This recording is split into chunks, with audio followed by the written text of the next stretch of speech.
Okay.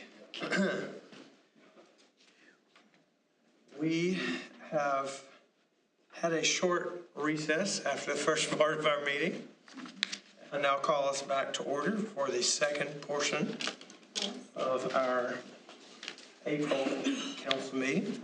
We have gotten some business out of the way. And so the next item of business before council is the consent agenda and hopefully approval thereof. We have I make a motion, we accept the consent agenda as printed. Second motion. Thank you for saving my voice. I was trying to save your voice. That's exactly what I was doing. You're a gentleman and a scholar. Is there a second? We got a second. Motion and a second. No, it's very efficient. We have a motion and a second. Any discussion? Hearing none, I call the question. All those in favor of approving the consent agenda as printed, indicate by saying aye. Aye. Any opposed? No. All right.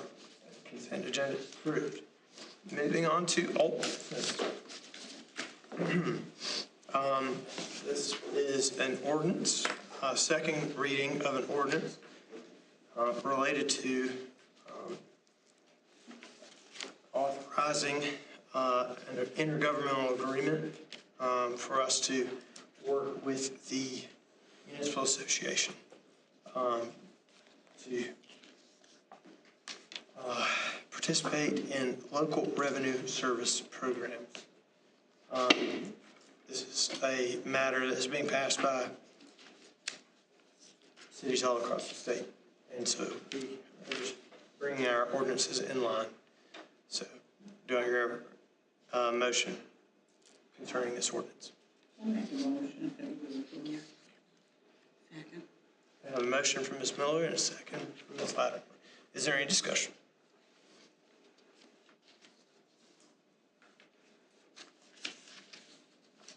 Going once.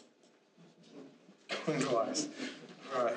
Hearing no discussion, I call the question. All those in favor of approval of ordinance authorizing and directing the city of Lawrence to enter into an intergovernmental agreement relating to South Carolina local revenue services, please indicate by saying aye. Aye. Any opposed? No. Hearing none, motion passes unanimously. All right, that concludes our old business. Moving on to the next item on the agenda, we have new business. We are very pleased, excuse me, to welcome Mr. Gary Bailey to present the fiscal audit for 21-22. Mr. Bailey. How are y'all doing? Fine, thank I wasn't down there, but I had the perfect view right from my office. I could hear it, and I was in the air conditioning. I could have watched it. Sorry, I'm bragging a little bit. Don't tell them that. They'll try to get up in the air conditioning next year. So this year, what we've been doing as we've come out of COVID that seems to have worked well is we've been doing a 3-year look back to kind of let municipalities sort of see how the last 3 years has gone through this COVID time period. So that's what I was going to kind of discuss. Sure. you. Thank you. Can you stand right here? Please, wherever you're comfortable. I'm good. You know, today's the last day of tax season, so it's a little chaotic at the office. But so we got through the audit. We didn't have any issues. Probably the only issue from an administrative accounting perspective, you know, you kind of went through some AP clerks over the last few years.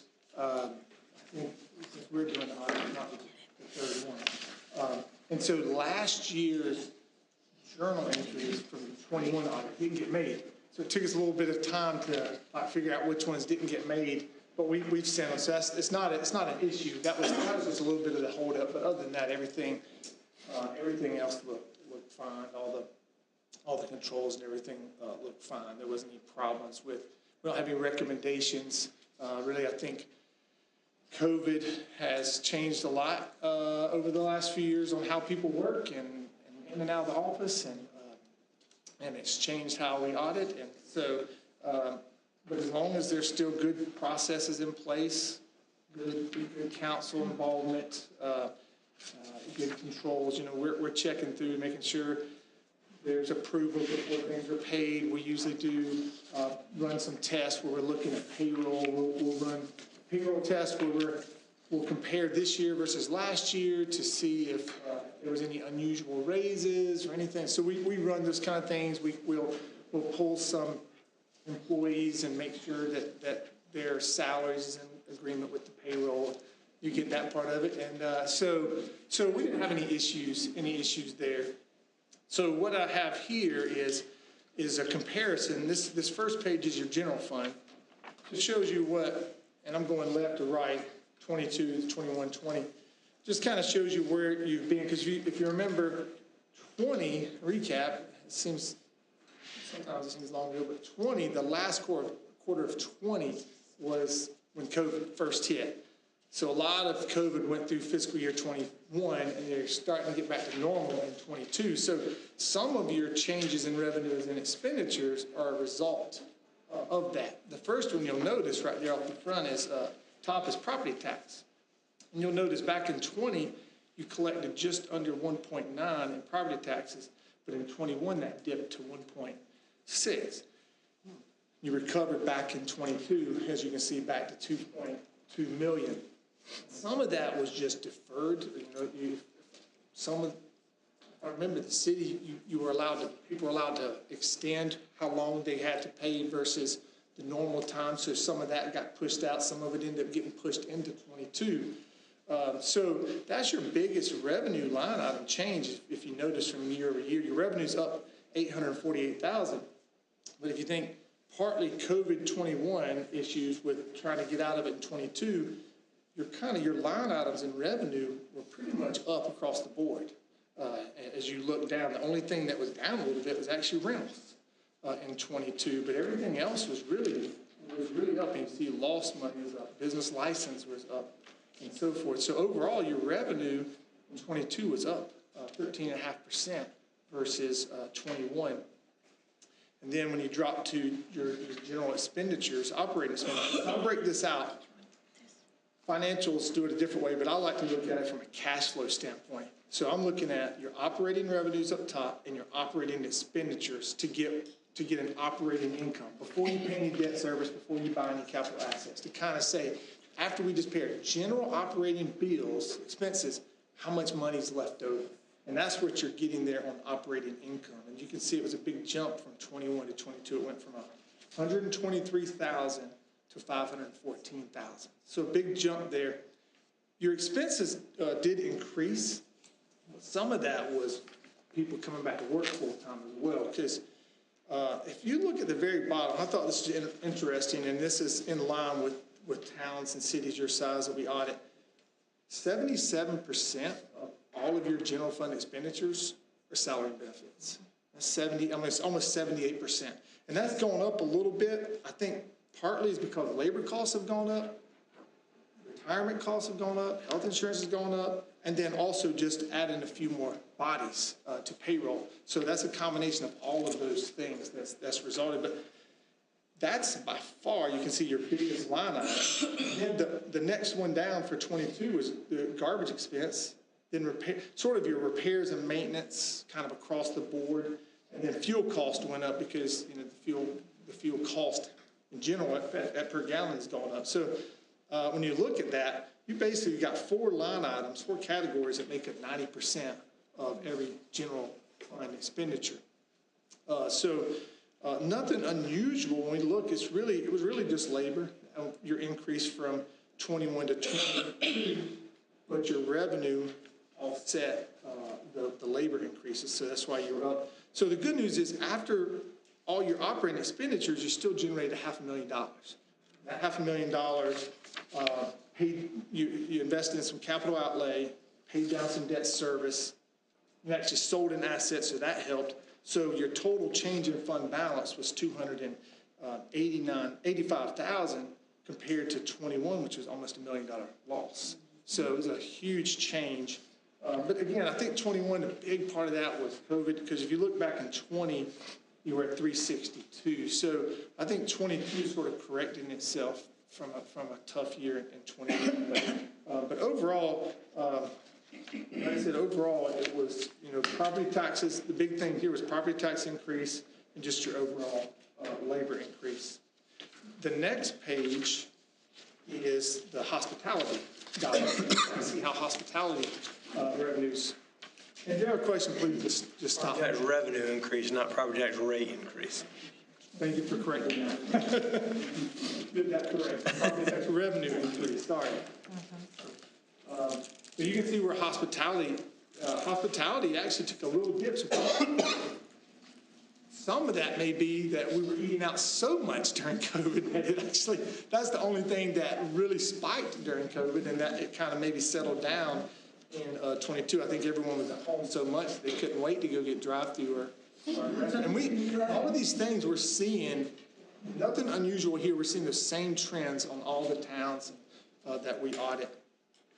So you can see the operating income on the hospitality funds over the last 3 years has been fairly consistent in that 300 to 350, 360 range. So it's basically saying that you're getting this hospitality money, you're spending it on tourism items, and then you're still generating another 300,000 that then is being used to pay some of the debt service and pay additional capital outlays. So the hospitality fund generated about $83,000 of change in fund balance.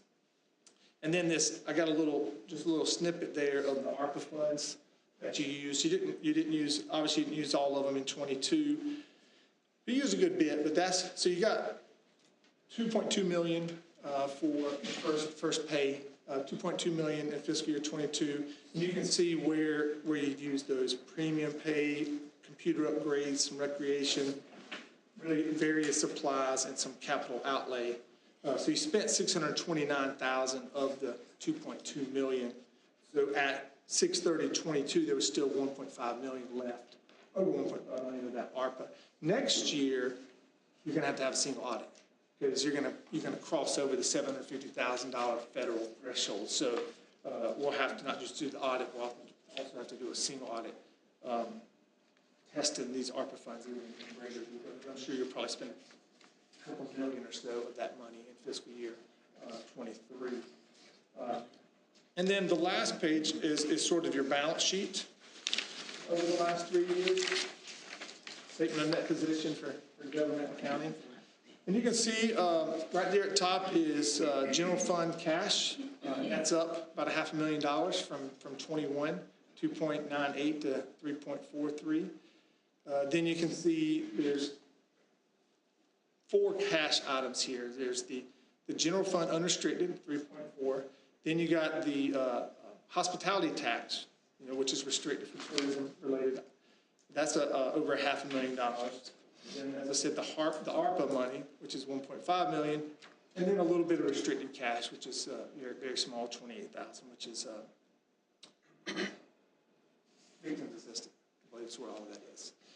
And then you will notice there was a jump in property tax. If you went all the way back to 20, property tax receivable at the end of 20 was 151, then it jumped to 475. That's where you had that decrease in revenue and increase in AR.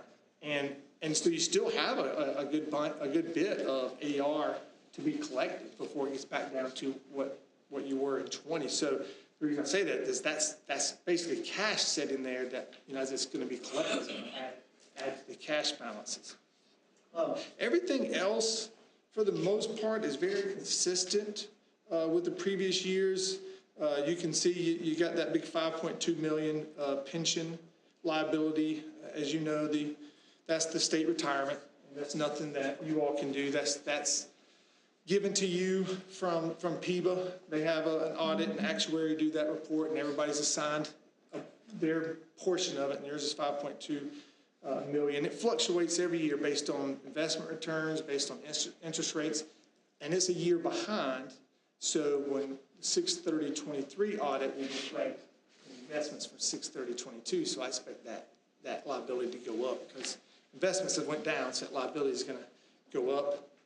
Debt's been going down about $400,000 a year over the last 3 years, just the normal payments. You will see there at the bottom, COH, cash on hand, months of cash on hand. You're about 6.35, which has been very, and I don't have ARPA, that's just general fund. That's not hospitality, that's none of the restricted cash. This is just general fund cash. So to pay your, if you were to maintain the same operating expenditures, didn't collect anything, you'd have about 6 months of cash on hand. I think that's a really good number. I like for it to be between 3 and 6 months because, as you know, you're probably collecting 60, 70% of your revenue in a 4 to 6 month window. So you're going to have cash to offset when the months where you're spending more than you're bringing in. So 6 months is very healthy.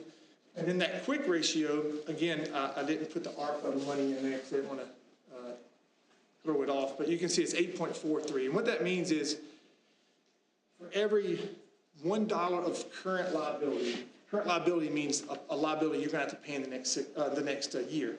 For every $1 of that current liability, you have $8.43 of assets to pay for it. Typically, if you go to a bank, if they can see a 2-to-1 ratio, they're pretty happy. So you got an 8.4 to 1 ratio. So another good sign of financial strength. And then there at the bottom, that's just generally what a few of the big items that you invested in this past year: street repairs, splash pad, vehicles, and some CIP on the police station. But overall, I mean, really, 21 was tough. Rebounded very nicely in 22. My hope is that you don't see the same expense trend into 23, because it was 7.7, but at the same time, that's kind of, I wouldn't be surprised because, again, we're seeing that just in everyday goods and cost and labor is all going up. So, but right now, financially, the city is very strong balance sheet, and the returns and the operating income is very strong. So, any questions? Anybody have any questions? I got one question. On the balance sheet, other receivables, what's in that? Oh, that's typically going to be state monies. So typically a lot of state dollars, franchise fees, a lot of those things that come in fourth quarter, or your fourth quarter, so your June 30th, a lot of those come in July and August. So we're moving them back in because they were for your fourth quarter, April through June. So that's what the most, so there's the property tax and then the other receivables are those type of items, whether franchise fees or state dollars, things like that. Would the capital improvement sales tax monies that we get from the county be included in that? I don't think you'll have any money in that for this year's audit. Yeah. Okay. Yeah. It's probably be. That would have been in 21. Yeah, 23 audit. Yeah. Okay. What's the breakdown? What's the various supplies on the ARPA? It would have been things. Well, some of it would have been any kind of things that you might have paid for. I don't want to say COVID's on the backside, but if you would have bought any supplies for future things like COVID, I don't have a breakdown right now. I could get you one that lets you know exactly what it is. It's about $75,000. Yeah. But I have a listing of every check written for the ARPA, so I can shoot that to Eric, who can send it out to everybody. So, Ms. Sullivan, we had a workshop on that, and then council voted to approve certain priorities, and then there was a resolution that was passed and approved by council that set out those priorities. So the premium pay for city employees that had to deal with COVID, Oh, yes. the technology improvements to get us up to date, the recreation expenses, Yes, sir. I just all that stuff. Those are things that council previously approved by a resolution. Yes, sir. If you're gonna send me a copy, is that okay? Oh, sure. Okay. Yeah. I'm actually glad you included that. One of the sort of areas of misinformation that I came across during this past campaign season is the idea that one-time federal funds we had somehow been using to balance the budget of our normal ongoing salaries and operating expenses. And that's just, Yeah, just to Patently be false. clear, no ARPA dollars are included on this. This is just general fund. No ARPA revenues or expenditures in that. And on the financials, we have that broken out separately, ARPA dollars, yes. Because we're required to, as auditors, we can't blend them, you gotta have a separate fund. just wanted to be very clear for council and for the general public that we have used one-time funds for one-time investments to improve the city long-term. It is bad budgeting to use one-time money for ongoing expenses for things like salaries. And so, to the extent that misinformation was out there, it is absolutely false.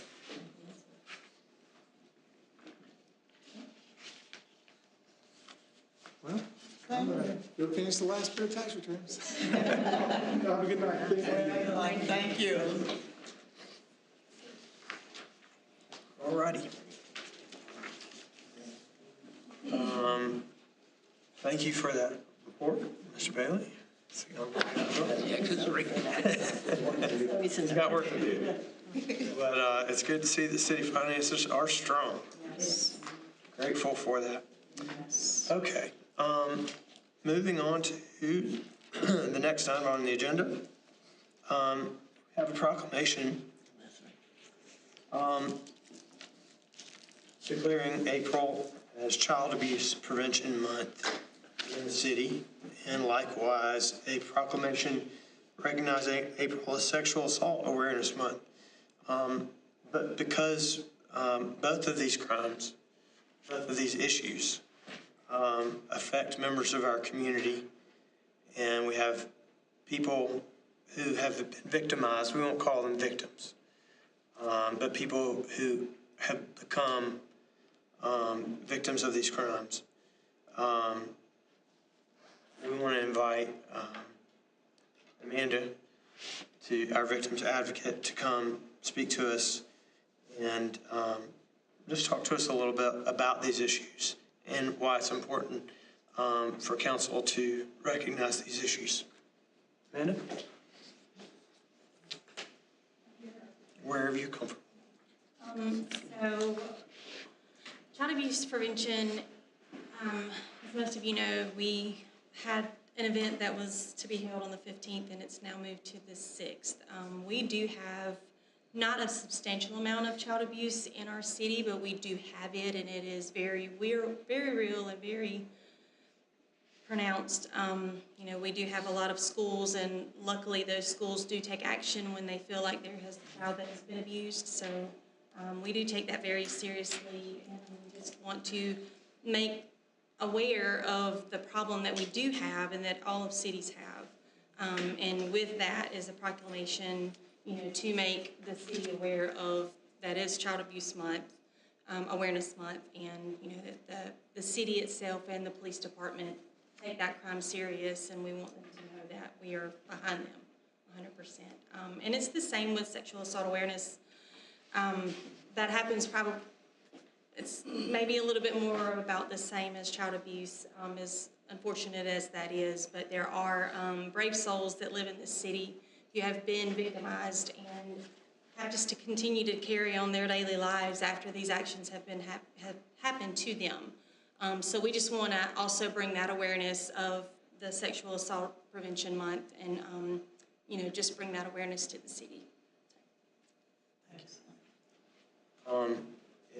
If y'all will indulge me for just a moment, when I'm not wearing my mayor hat and I'm wearing my lawyer hat in my day-to-day business, one of the things that I do in my law practice is I am appointed to represent parents who have been accused of abuse or neglect by the Department of Social Services. And those are very hard cases because we believe in our constitutional system that everybody is entitled to a defense and due process. And while I have great respect for the Department of Social Services, there are times they do get it wrong. But on the other hand, there are times where you have children who have been abused and neglected, and it is a horrific thing. I can speak from experience and say that my unscientific read is that about 95% of those cases in some way or form involve drugs. If there's a house in deplorable conditions, chances are there are parents who are not spending time cleaning up the house, not spending time caring for the house, not spending money keeping up the house because those resources are being spent on drugs. When there is a child who is abused, so many times it's because one parent has gotten involved with somebody else who comes in and victimizes their child. And so many times those relationships happen because of drugs. One of the things that I'm very proud of our police department, and I want to sing their praises, is we have formed a new SWAT team. We have excellent investigators who are being equipped with new technology and tools, in part because of the ARP dollars we have spent investing in technology and resources to update our ability to fight crime and identify perpetrators of crime. And when we take drugs off the street and we make Laurens a place where drug dealers know that they can't do business, that we're not a comfortable place for them to do business, that means that we're not only taking drugs off the street, we're protecting children and we're preventing sexual assault. So I want to thank our victims advocate. I want to thank our police department for doing their part. But this is absolutely something that is a shame that we have to call attention to. And so I think it's our privilege as city council to use the bully pulpit that we're given to bring this to the public's attention and let folks know that it may be not unique to us, but it certainly affects us.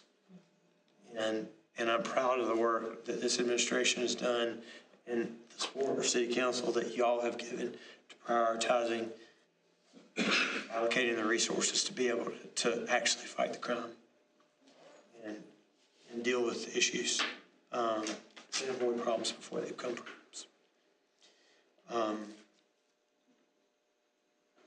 That's enough of that soapbox. Do we have much sexual human trafficking here in the city of Lawrence or Lawrence County? Again, I'm just speaking from my experience working in the DSS court side of things. It does happen. To be honest with you, from my experience, I see it more in the Hispanic community. And because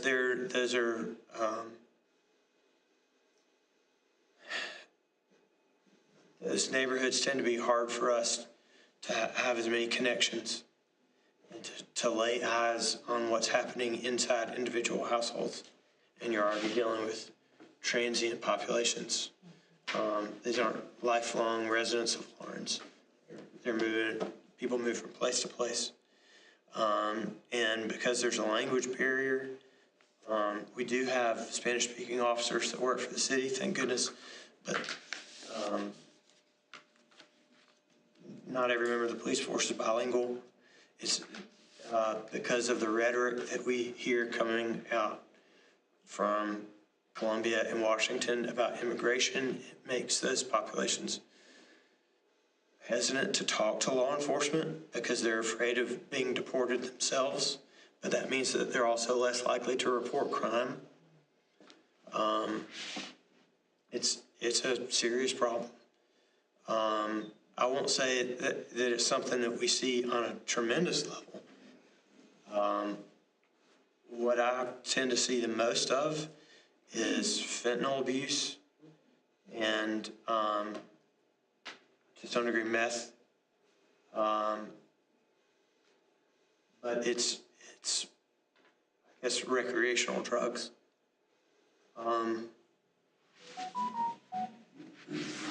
Amanda, you probably have more insight on that than I do. A lot of and that's the thing, like you mentioned with the Spanish community, their culture is different. So while it is in the U.S., it is not, that it is very illegal. When you go to Mexico, that culture is just how it is. We are working towards making that a little bit more aware to that culture, just as, what the United States laws are, and when they come here, what we expect of them as citizens of Lawrence. Try to make it. That's a fair point. I mean, if you're looking at the situation in fairness, what one considers deplorable conditions, what a house in deplorable conditions in Lawrence, South Carolina, as compared to what a house in Mexico City in deplorable conditions looks like, are two very different things. And if someone is an immigrant and they come to this country and they're living according to a cultural norm and they're raising their children in the way that they were raised, and they love those children and they're doing everything they know how to do, from that standpoint, their standpoint, that is not abuse. But from a first world standpoint, with the standard of living we expect in this country, those situations can be hard for us to see. That's one of those situations when we deal with DSS, and it's important to have appropriate training with law enforcement when they get involved in emergency protective custody, taking children out of those homes on an emergency basis. What really rises to the level of abuse? Because you're right, it can be a very culturally specific thing.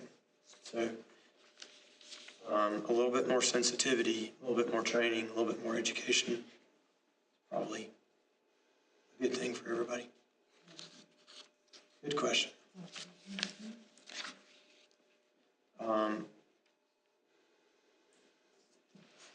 I would entertain at this time a motion from a member of council to proclaim April as Child Abuse Prevention Month and Sexual Assault Awareness Month.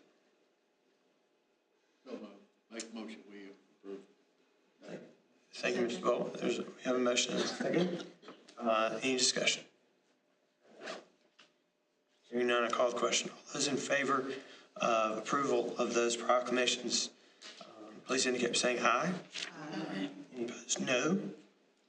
Hearing none, both of those proclamations are hereby made and approved, and it is our honor to do that. And thank you for all that you do as our victims advocate. If there's anything you need from my office or from a member of this council, we're here to back you up. Thank you. All righty. That brings us to the last item of business, which is to elect a mayor pro tem. As I mentioned in the first part of our meeting, it is the law and custom of this council after each general election to elect a new mayor pro tem who, in case of my absence, incapacity. Don't laugh, it happens. It happened when I was mayor pro tem. I'm not incapacitated anytime soon. Lucky we didn't pass a bunch of crazy laws. I would like to make a motion. Well, hold on. Before you make that motion, I want to recognize our current Mayor Pro Tem. Ms. Marion Miller is someone I have grown to truly love. And I say that with all sincerity. We look different. We're different ages. We come from different backgrounds. But she truly has a wonderful heart. And the more I've gotten to know her and the opportunities I've had to serve alongside her over the past 4 years, she has become a trusted friend and someone I can call upon and know that the advice I'm getting is sincere and genuine and not only meant out of love for me, but out of love for the city. And she has truly served this city to the best of her ability since 1986.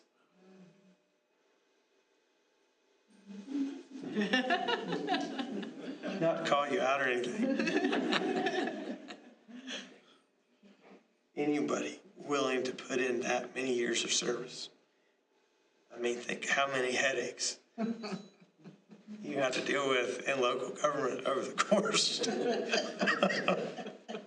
of nearly 40 years. I cannot thank you enough, not just for your time on council, but for your friendship and for your dedicated service. We have a public event. She's out there. She's volunteering.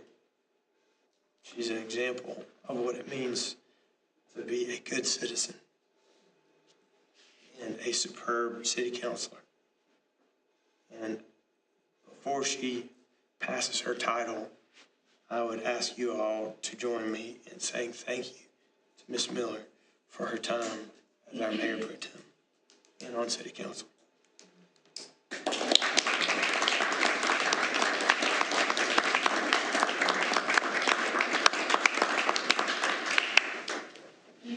And the night I got elected, I've never heard a person squeal like she did.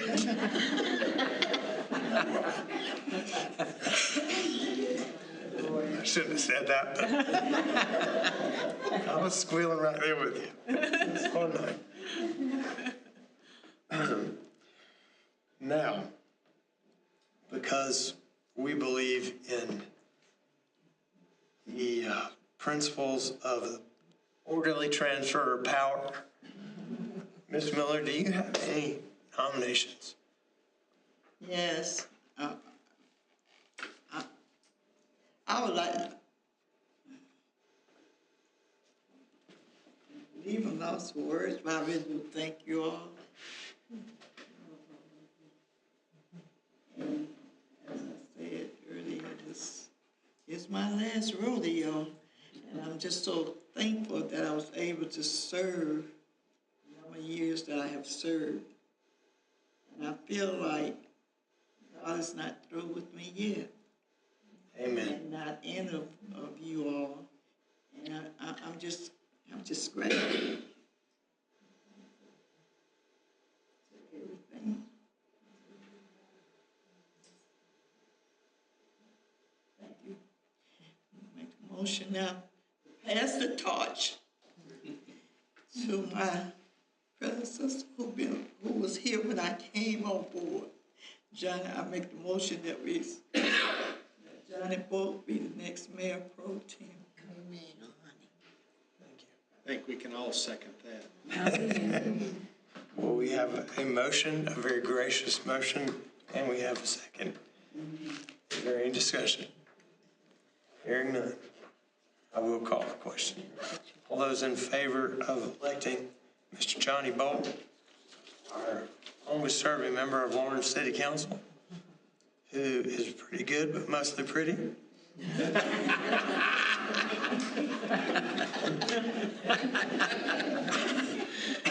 As our next Mayor Pro Tem, please indicate by saying aye.